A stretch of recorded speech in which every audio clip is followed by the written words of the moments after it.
Des accidents dans lesquels les voitures tombent accidentellement dans l'eau entraînent souvent la mort d'un ou plusieurs passagers. Afin de donner plus de chances de survie aux occupants, le film suivant a été réalisé.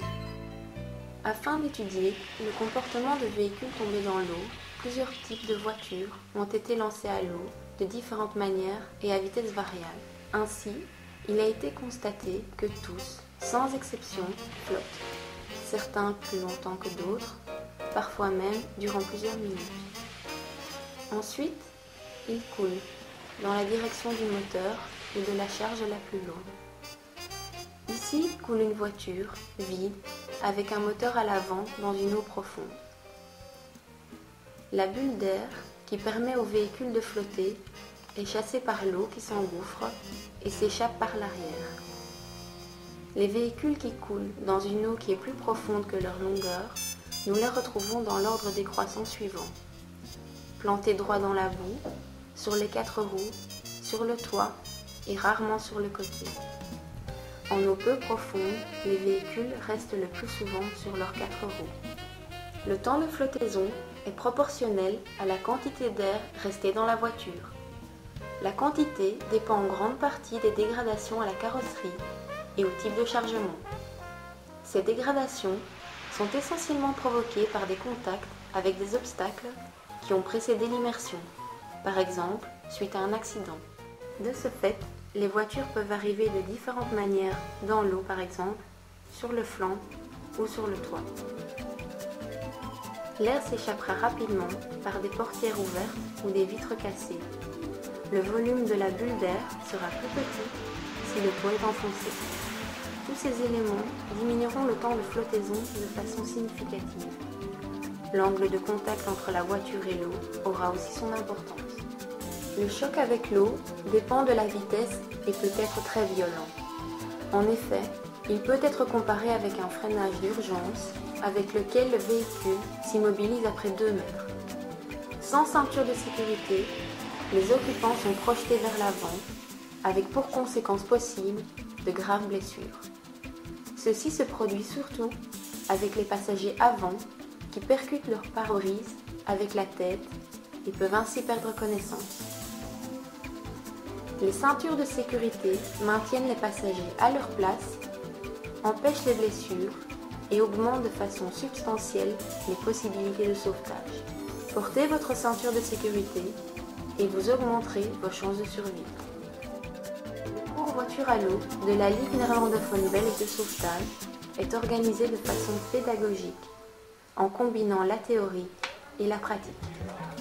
Après l'inscription, suit la vision d'un film didactique dans lequel sont présentées et commentées par un instructeur les principales lignes de conduite.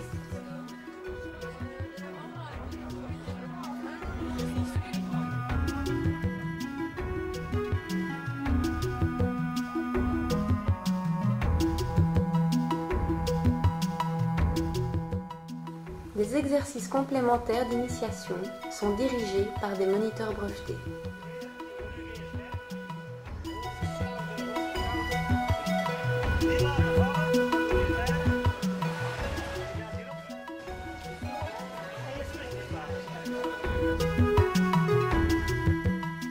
Une attention toute particulière est portée aux exercices subaquatiques comme l'apnée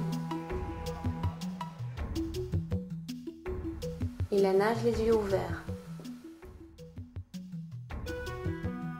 Restez calme, détachez les ceintures de sécurité, ouvrez une fenêtre, quittez rapidement le véhicule, la tête d'abord, le visage vers le haut.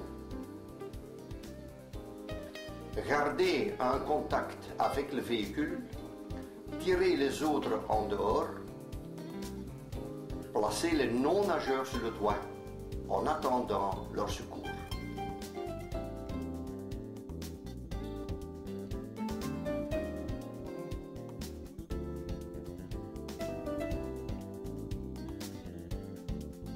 Si vous arrivez de manière involontaire avec une voiture dans l'eau, restez calme. enlevez votre ceinture de sécurité. Sortez aussi vite que possible du véhicule par les fenêtres. La tête la première, le visage vers le haut. Restez en contact avec le véhicule et tirez les autres passagers hors du véhicule. Les personnes qui ne savent pas nager ou celles qui ont besoin d'aide peuvent être mises sur le toit en attendant le sauvetage.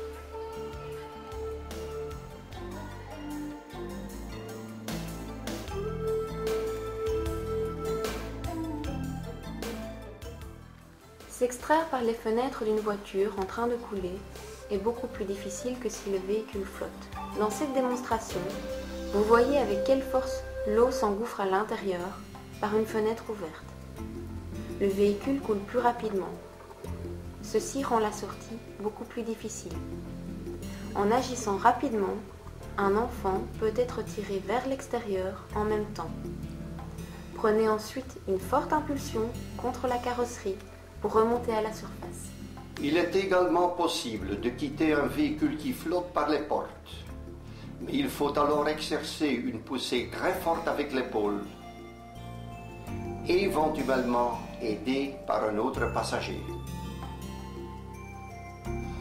Que faut-il faire? Déverrouillez la porte, poussez fortement avec l'épaule et ouvrez-la. Sortez du véhicule. Gardez le contact avec la voiture. Tirez les autres passagers vers l'extérieur et placez éventuellement les non-nageurs ou les blessés sur le toit en attendant leur sauvetage. Si l'on ne sait pas sortir par les fenêtres, il faut le faire par une porte. À cause de la pression de l'eau, ceci nécessite beaucoup de force. Par cette démonstration, vous pouvez constater que la vitesse de l'eau qui envahit 13 habitacles accroît la difficulté de s'en sortir. Le temps de flottaison diminue ainsi fortement, rendant un sauvetage plus difficile.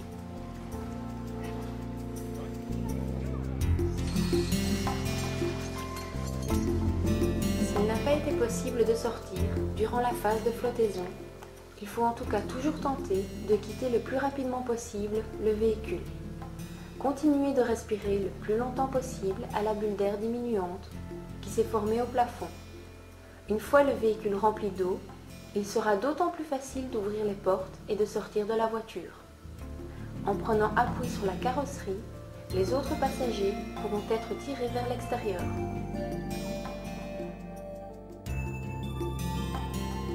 Surtout dans des eaux peu profondes, il est possible qu'il se forme une bulle d'air de 2 à 3 cm. Il est possible d'y respirer en collant la bouche contre le toit. Dans de nombreux cas, il est impossible d'ouvrir les fenêtres ou les portes. Dans ce cas, il ne reste qu'une seule chance de sauvetage, à savoir le petit marteau de survie. Il ne faut pas frapper comme cela, mais détendre et lâcher où l'on obtient cet effet. En défaut de ce petit marteau, vous avez en tout cas votre extincteur, dont le fond peut être utilisé pour casser une fenêtre. Un petit marteau de secours ou le fond d'un extincteur peut éventuellement être d'une grande utilité pour se sauver quand les fenêtres ou portes sont bloquées.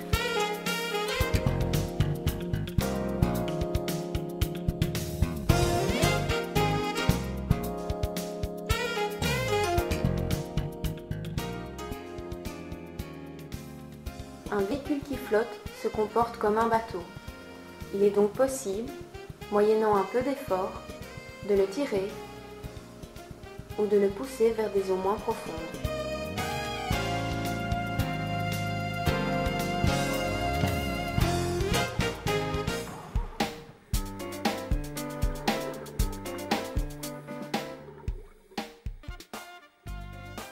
Les blessés éventuels doivent être amenés à la surface ensemble avec le sauveteur. Remontez d'abord à la surface pour prendre de l'air et ensuite replonger pour aller chercher des retardataires, n'est possible que dans des eaux peu profondes.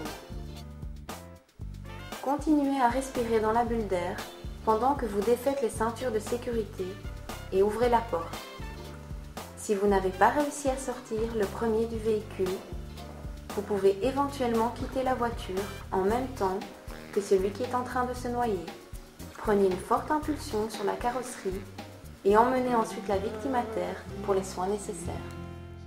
Where the waves meet the sky, where people meet the water, we'll be standing by. Wherever life's in need, wherever waters flow, our circle will hold fast and true, with strength we'll grow. La formation se termine par un cours complet de réanimation.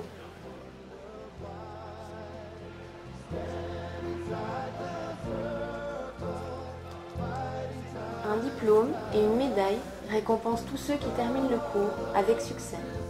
Le bronze pour l'évasion d'un véhicule qui flotte et l'argent pour l'évasion d'une voiture qui a coulé. L'or n'est attribué qu'au cours en eau libre. Durant tous ces exercices, qui peuvent paraître dangereux, la Ligue néerlandophone belge de sauvetage prend toutes les précautions nécessaires et garantit un déroulement sans risque. De plus, une équipe de réanimation ainsi que 5 plongeurs brevetés sont attentifs à votre sécurité.